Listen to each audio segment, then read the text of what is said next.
Hey, here we go with another episode of Nurse on the Go.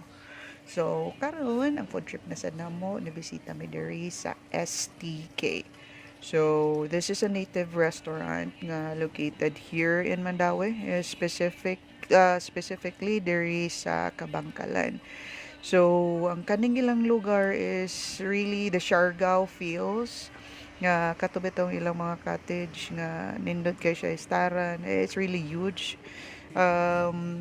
Dinhi sa Mandaue dako silang area actually dinhi. So this is their menu. They're popular for STK, which is sugba, tuwa o kinilaw. So it's grilled soup and also kanang kinilaw. So, and then, kani siya din name na ilang menu. Just a typical native nga kuan, native restaurant. They're serving like sinugba, different kinds of food, and then also seafoods nila, seafood na po daghan diri.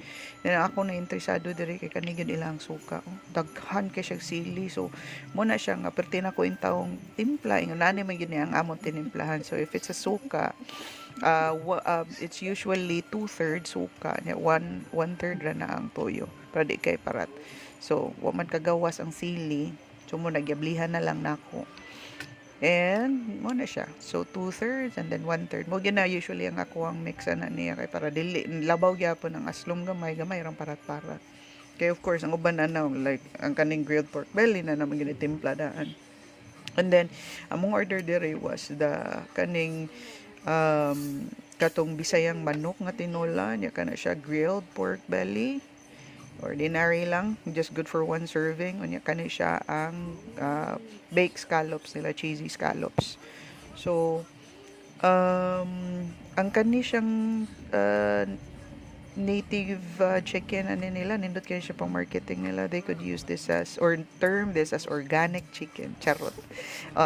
Kanina sa nanasada sa itong mandatory post sa kaning mandatory day na kaon o dara to ha. Pero in fairness lamig gyud ang ilhang scallops kay kana bitang presko nya dayon juicy nya ana kanindot pa gyud na it's not overcooked mo gyud akong ganahan kay dili siya overcooked kay kani mangong scallops is if dili na nimo masakto og luto gahi na siya. So kana siya kay ma-feel pag yun nimo ang juice, and that means it's fresh. Then ang ilas ang juice diri is dili siya ang katong kanabit tang mix ng powder juices. There they really have the fruit nga dalandan. Mo na siya na sila picture available ana. Then usa sa nakapa-impress nako silang lugar, it's really clean. Ang ilang kitchen is open kitchen in which makita gyud nimo how your food are prepared. Nya ang ilaha sa diring parkingan bisan pa siguro 20 kadam truck murag masuod din dako kayo ilang parkingan, so it's really not a problem.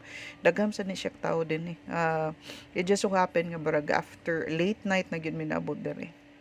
All right, so that's another episode for Nurse on the Go. We'll see you again on our next vlog. Bye.